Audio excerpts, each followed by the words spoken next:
And when it comes to Caitlin Clark, she's even another step up from the person that finished second. Are you ready for the most controversial All-Star voting results in WNBA history? Caitlin Clark just proved that fan power trumps everything when she collected nearly 1.3 million votes, more than the top 30 players combined from 2023. There are fans out there online who say it's Fever versus everybody, and when they see this voting, it's only going to fuel that notion. The fans have crowned their queen, but the jealous WNBA players have other plans. What did they do this time? And how is this creating a divide so massive it threatens to tear the league apart? This isn't just about basketball anymore. It's about respect, recognition, and the future of women's sports. If you support Caitlin and the Fever, then comment down below, CC Record Breaker. Let's go.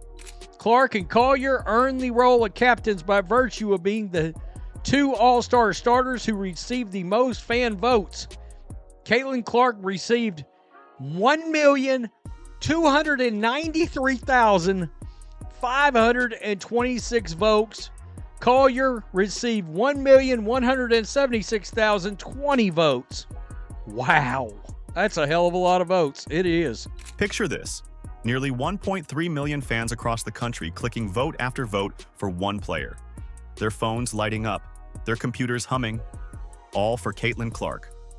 This wasn't just voting. This was a movement.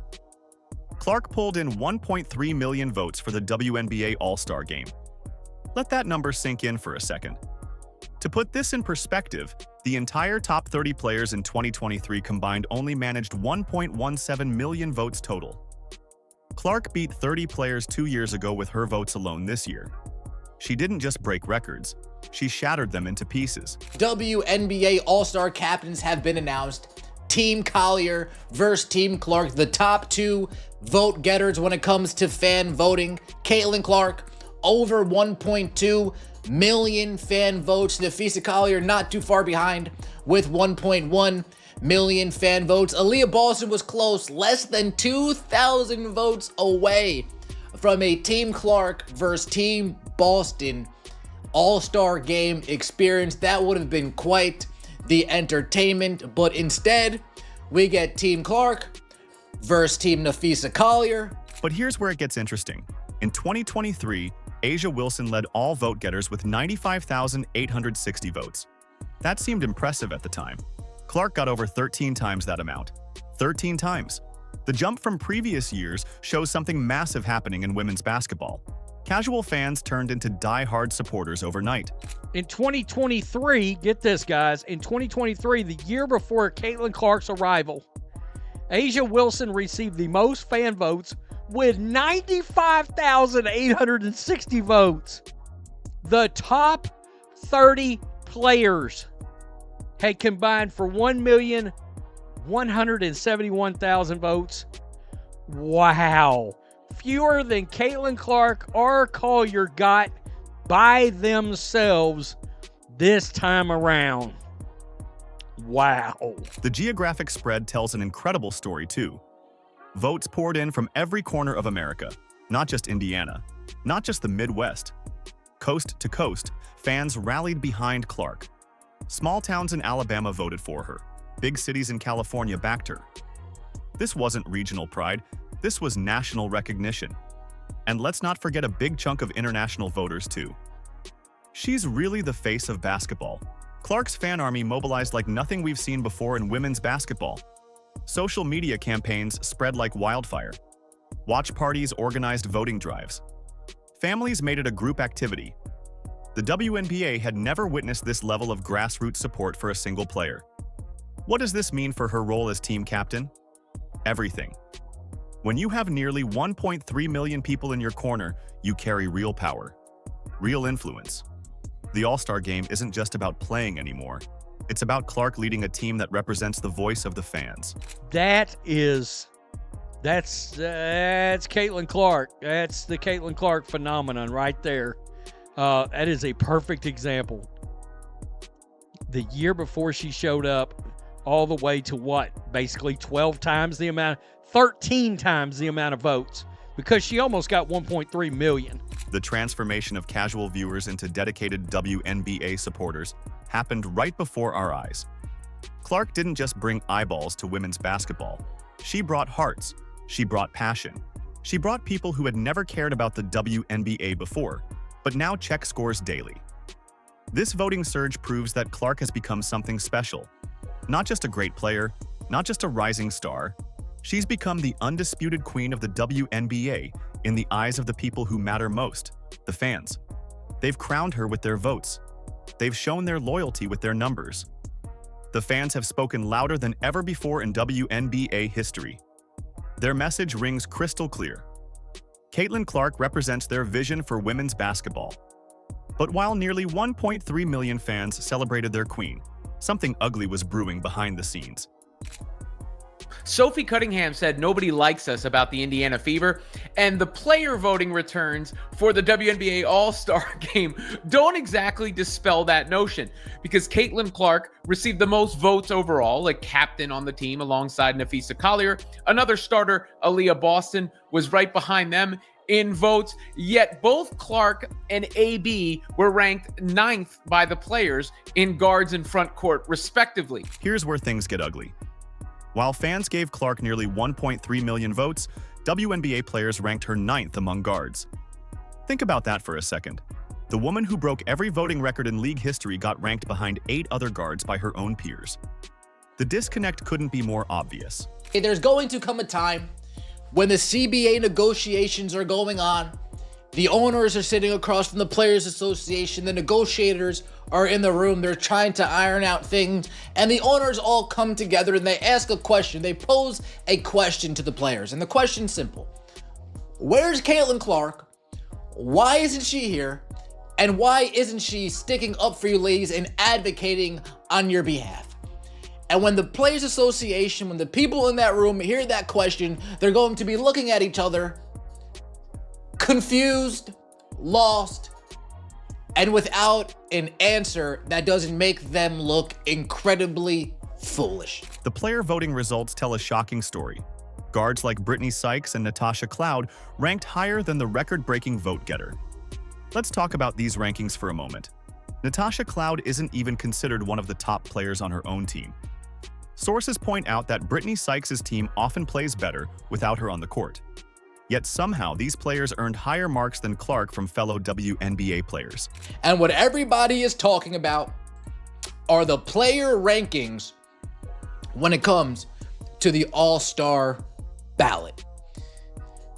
They put Caitlin Clark number 9 as far as the guards go for the WNBA. Not number 2 behind, I don't know who would possibly be ahead of her. Not number 3, not 4, not 5. Shout out to LeBron James. Not 1, not 2, not 3. They put her all the way at number 9. The pattern gets even more suspicious when you look at Aaliyah Boston. Despite strong fan support, players also ranked Boston 9th in the front court voting. 2 Indiana Fever players both landing at 9th place? That's not coincidence. That's coordination. The voting shows a clear bias against the Fever organization and the players driving the league's popularity surge. Media voting placed Clark 3rd among guards. Still better than the player vote, but nowhere near what her fan support deserved. Remember, fans account for 50% of the total vote in this weighted scoring system. The other half gets split between players and media. This system was designed to prevent fan favorites from dominating, but it also allows jealous players to diminish someone's achievements. Behind Natasha Cloud, behind Brittany Sykes, this is absolutely egregious and downright disrespectful. Maybe in Caitlin Clark's mind, she can rationalize, okay, Sabrina. In her mind, I think she's better than Sabrina, but I'm speaking for Caitlin. I'm sorry, forgive me, Caitlin. I don't want to speak for you, but here I am. Maybe she can rationalize that in her mind. Okay, Alicia Gray's having a great year. I haven't really quite been as healthy as I'd like to be. Okay. Think about the irony here. Clark brings millions of new eyeballs to the WNBA. She sells out arenas. She drives television ratings. She creates buzz that benefits every single player in the league. Yet the very people who profit from her success refuse to give her proper recognition. Sophie Cunningham said it best about the Indiana Fever. Nobody likes us. The weighted scoring system shows its true purpose now. It's not about balance, it's about control. When fans overwhelmingly support a player, the league structure allows bitter competitors to override that voice. Players who benefit from Clark's popularity get to vote against her success. This disrespect creates major drama heading into team captain selections. Clark now holds the power to pick her all-star team. Will she reward the players who showed her respect? Or will she take the high road and select based purely on talent? Caitlin Clark has to be getting a light bulb. Oh, they just don't like me, right? Once we get to the Natasha Cloud and Brittany Sykes, a light bulb has to go off. Ding, ding, ding. Oh, they just don't like me. I'm done publicly coming to your girl's defense. I'm done publicly using my cachet, using my fans, my fan base to come support you guys. We're done with that. The jealous players just revealed their true feelings about Clark's meteoric rise. They're not celebrating women's basketball's breakthrough star. They're trying to tear her down. But they made one critical mistake. They gave Clark the captain's chair and the power to choose who stands beside her when the lights shine brightest. Caitlin Clark and Napheesa Collier named the 2025 AT&T WNBA All-Star Game Team Captains. Clark earns her second All-Star selection, Collier her fifth. Both players are All-Star captains for the first time. Now Clark gets the ultimate power move. As team captain, she decides who plays with her and who gets left behind. The WNBA just handed her the perfect weapon for payback. This new captain draft format creates drama like never before in women's basketball. Here's how it works. Clark and Napheesa Collier will pick teams live on television July 8th. Every selection gets broadcast for maximum entertainment. The NBA tried this format before, and it created fireworks. Now the WNBA gets their turn to watch relationships get tested on national TV. The starters have been revealed today. You got Aaliyah Boston, shout out to AB, Paige Beckers, Caitlin Clark, Napheesa Collier, Alicia Gray, Sabrina Ionescu, Aneka Ogwumike, Satu Sabali, Brianna Stewart, and Asia Wilson will be your 10 starters that Clark and Napheesa Collier get to choose from. Clark faces strategic decisions that could reshape the entire league. Does she pick loyal teammates like Lexi Hull and Kelsey Mitchell? Or does she go for pure talent and select players who voted against her? The choice reveals everything about her character and her priorities. Think about the players who disrespected her in voting. They ranked her 9th among guards, despite her record-breaking fan support. Now those same players might desperately want her approval. Picture Asia Wilson waiting to see if Clark picks her. The irony tastes sweet. This format gives Clark the perfect chance to reward her supporters. Hull and Mitchell stood by her through every controversy. Boston fought alongside her all season. Clark can show the world who truly supports her rise by putting them on her team. When you guys are in the negotiation room and you're getting asked all these questions, where's Caitlin Clark? And you keep calling me and it goes ring, ring, ring, ring, ring, ring. Shout out to Kevin Gates. When you guys text me and he gets left on red, you guys know why. You guys know why. You don't think I'm that good. And if you do think I'm that good, you don't want people publicly to know you guys think I'm that good, so you're just going to downplay me and shit on me for public perception. I'm not cool with that. The live selection process exposes league tensions like never before. Every pick gets analyzed. Every snub gets remembered. Players will know exactly where they stand with Clark. The cameras capture every reaction, every disappointed face, every surprised smile. Potential snubs could shake up relationships across the WNBA. What happens when Clark passes over certain players? How do they respond? The draft creates storylines that last all season long. Grudges form. Alliances strengthen. The politics of women's basketball play out in real time. This moment connects to the massive WNBA expansion happening through 2030. Clark's influence drives the growth. New teams want to capture her magic. The Golden State Valkyries already sold out games before playing. Clark's star power creates opportunities for everyone. The captain draft showcases Clark's growing influence on the sport. She brings viewers. She generates buzz. She makes headlines.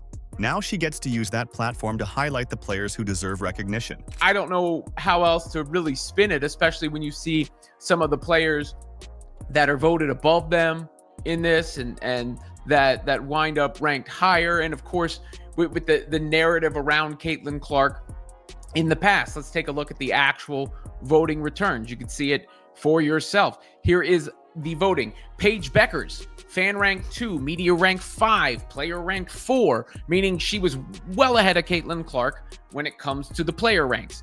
Caitlin Clark, fan rank 1, media rank 3, player rank 9. That's a huge jump from just the media rank to the player rank. Clark holds all the cards heading into this draft.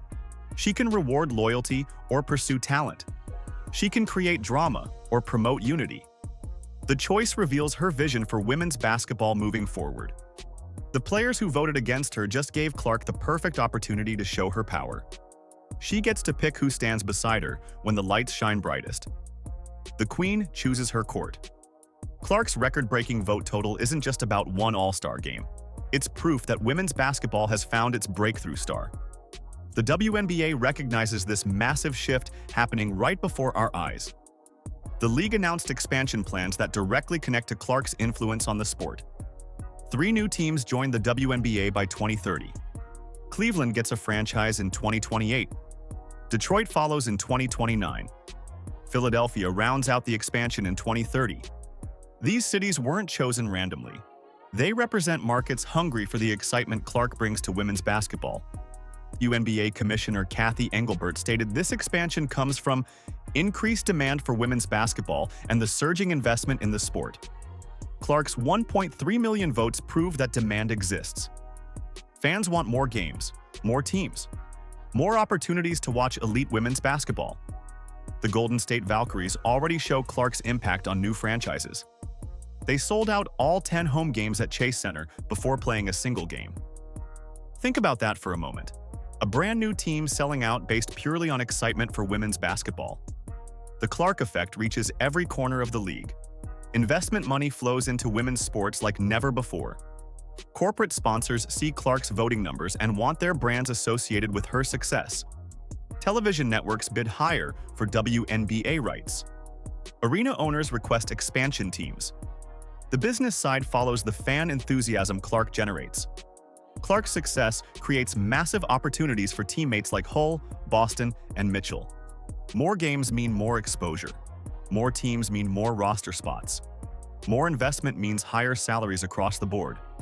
Clark's rising tide lifts all boats in women's basketball. Viewership numbers surge wherever Clark plays. Attendance records fall at Indiana Fever games. Television ratings spike during her appearances.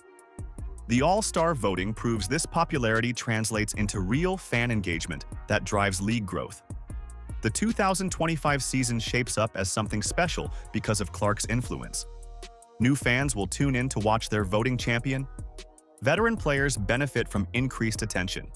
The entire league elevates to match the excitement Clark brings to every game. Clark's 1.3 million votes represent just the beginning of a women's basketball revolution. The expansion announcements prove the league believes in sustained growth. They're not betting on a temporary spike. They see Clark as the foundation for long-term success. What records will she break next? All-Star voting was just the start. Television ratings await. Attendance figures beckon. Merchandise sales call her name. The empire Clark built with fan votes now expands across the entire women's basketball landscape. Clark just proved that fan power beats jealous politics every single time. And this is only the beginning. Nearly 1.3 million votes show what happens when real fans unite behind their champion. The jealous players can vote her 9th all they want. The fans crowned their queen. Keep supporting Clark and the Fever as they build toward an incredible 2025 season. Your votes matter. Your support drives this growth. The All-Star Draft happens July 8th, and Clark gets to show everyone who truly supports women's basketball. 3 new WNBA teams joined by 2030 because of this momentum. This revolution starts with you. If you support Caitlin and the Fever, then comment down below, CC Record Breaker. Like, subscribe, and turn on all notifications so you never miss out. Click the video on the screen, and we will see you in the next one.